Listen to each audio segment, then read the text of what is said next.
Hi, welcome to Esther's Banquet, and this is officially our first video. Yippee! I'm excited.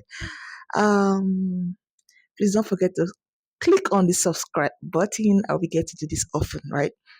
So, if you grew up in a Nigerian family, a Christian home, where your parents were so particular, very particular about you not talking to boys as a young lady, of course, because of course they do not want you to ruin the family name. They don't want you to get pregnant, they just want you to face your academics. In fact, talking to any boy in the neighborhood is prohibited. And being an obedient daughter, you just wanted to do what parents have said. Yeah, let's do daddy pride, right? And that's all you wanted to do. And you're done with secondary school.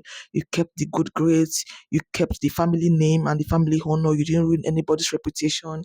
And your dad is, especially your dad, yeah, so proud of you. Your mom too. And life is just really going all nice. And you finally get into the higher institution, being the university, and you're there, and they're still reminding you avoid boys, don't disgrace the family. You're here to school and you're doing that.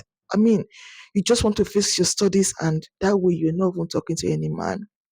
And then 4 years later, 5 years later, you are done with school and you're so proud, and your parents are excited, and all of that. And it's even time to go for the NYSC and all of that. And as God will have it, a year later, you're done with your service here and you're back home, and your parents ask you that, okay, so where is the husband? And you're looking for like, which husband, which one? Like your husband, your mates are getting married, your cousins are getting married, our neighbors' daughters are getting married. Where is your husband? And you're like, I thought my degree was the husband, the one I focused all my attention on, trying to make my dad proud, the family name proud. And no, the same family starts to mount pressure on you. And you're like, where is this coming from? I was the good daughter. Yeah.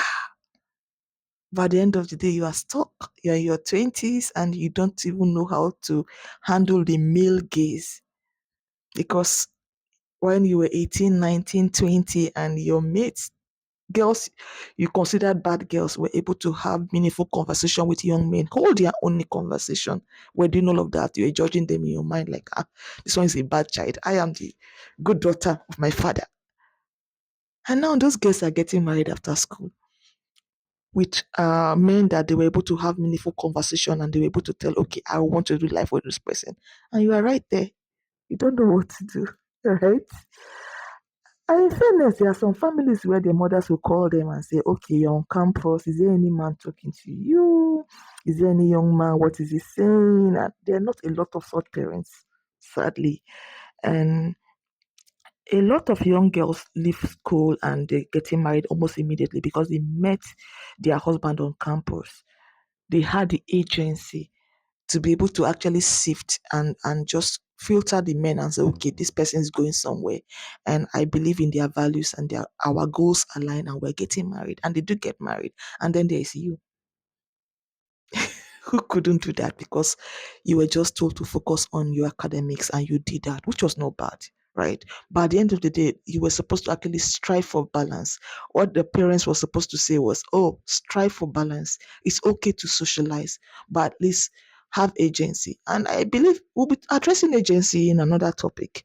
Agency is supposed to be able to equip a girl, a young boy, a young girl, to make decisions, to hold their own, to stand their own, and survive without parental watch eyes on them, because they know what to do part time, right?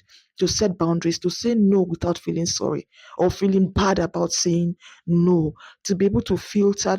Just from a guy speaking, okay, I don't want to be friends with this person, or oh, I think this person has substance, irrespective of how they are looking at that time. They might be financially inadequate at a point, but this person has substance. Agency is very wide, and I believe is something a lot of young women should get familiar. Like I said, we'll talk about that in another episode. So now you're here, right? You're at this point done with school and maybe trying to get a job. If possibly have even gotten a job, and your parents are saying, okay, now you have the job, here's your husband, and you don't even know how to start. You are in your mid 20s, late 20s, and little boys are breaking your heart because you don't even know how to have a conversation with a man. You can't even tell the boy from a man. You don't really understand values. You can't even tell a man who is going somewhere and a man who's just filling your ears with lies. Really, no agency. What do? You are here. We've identified the problems. So, what is the solution? What do you go from here? So, I will start by saying first things first. There are a lot of materials online, right? Books on marriage, books on relationship. Take your time. Don't feel too proud. See, there is book knowledge, right? There is street knowledge, right? There is just wisdom of people who have been through certain things and they share, they write it. It's in books. Just get and read and pick what is valuable for you. Not every book is ideal, I agree. But books about marriage written by preferably by Christian women, right? Read those materials. They will tell you, it will guide you on the kind of men to even entertain. There's some people just even from saying hello, I can't even be friends with this person. Sometimes you can just tell because you know what to look out for. So yes, I'd really say read books, listen to audio messages. A lot of them are on YouTube. Listen to these books and these messages. Read these messages and listen to these books and bl- and take it from there. And another thing I would say, which is really underrated in our generation, will be the role of mentorship. Seek out cool women in church, older women with exemplary marriages. They might not be the popular ones, but they are the ones with the value. What you want, seek them out, go close to them, befriend them, and they will share so much gems with you that you can learn in your journey to getting a good relationship that can lead to marriage. And this is biblical.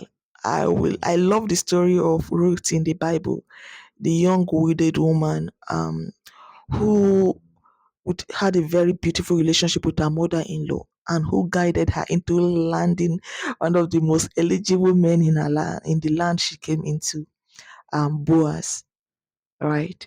It was through Naomi it happened. See how she guided her strategically, told her what to do, and she landed the man. And then there's Queen Esther, right? Through her uncle's guidance, and of course, the chief eunuch in the palace, who told her how to get the attention of the king. And she married the king, she became a queen. So the role of mentorship is very important and it is quite underrated. I think you should pay attention to that. Seek out these women I always say in the church or maybe in society, maybe in your workplace, there's someone who stands up. But in the workplace, it might be tricky because you don't want to ruin anything, right? But that's why I always say the church. The church is that community God has given us where we get to find support.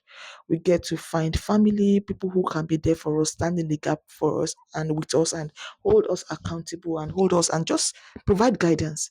It's biblical.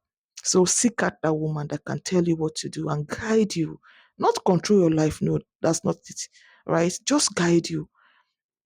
I will also talk about reading books on soft skills, setting boundaries, values, identifying your own values, knowing your worth, building your own self-esteem, so that you not just become that desperate person that once a man just tells you he wants to marry you, you lose all composure. You are going in knowing that, okay, I get to say no if it's not working, irrespective of your age.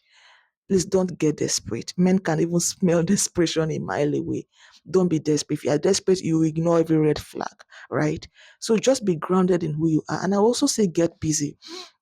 Sometimes being busy also helps, much as it depending on the family though. Some family can really mount pressure every December. Oh, where is the husband and all of that? Shut the noise.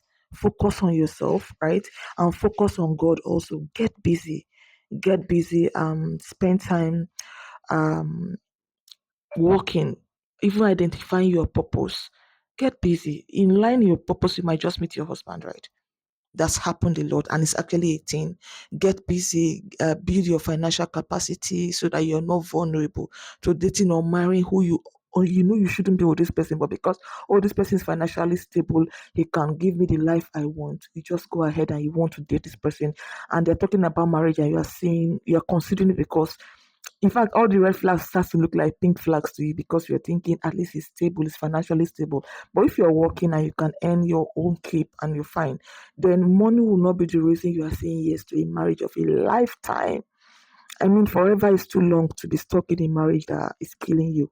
We have too many examples of marriages out there now that ended in disaster. You don't want to be another statistics, I believe so. Right. So, and above all, just press on to God, right? He knows everything. Our parents did the best they could, right? They did the best they could. But we can now take advantage of the resources around us right now to take it further from here. Avoid the pressure. You don't need the pressure. Stand your ground, right? Develop your self-esteem, your values, your self-worth. Love yourself so that you won't say yes to something that you know is not healthy, it's not good for you. Read books, get materials, right?